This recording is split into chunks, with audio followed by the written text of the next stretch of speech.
લીલી ચોળીનું શાક ફ્રેન્ડ્સ તમે 100 વાર બનાવ્યું હશે, પણ એકવાર આ રીતે નવીન રીતે શાક બનાવી જોજો ફ્રેન્ડ્સ.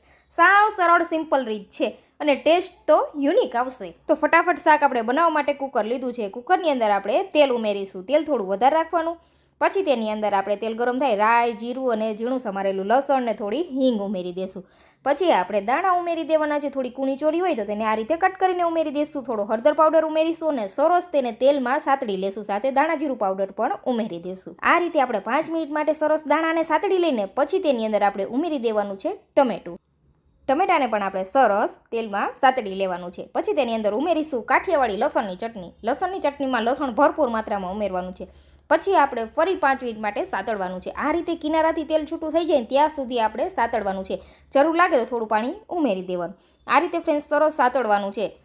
હવે આપણે સ્વાદ અનુસાર નમક ઉમેરી દેશું. અહીંયા થોડું ચીપકતું હતું ને શાક એટલે આપણે પાણી ઉમેરેલું હતું, 2 થી 3 ચમચી જેટલું. હવે અહીંયા સરસ તેલ છૂટું થઈ ગયું છે તો આપણે શાકમાં જેટલી ગ્રેવી જોઈએ તે મુજબ આપણે પાણી ઉમેરી દેશું.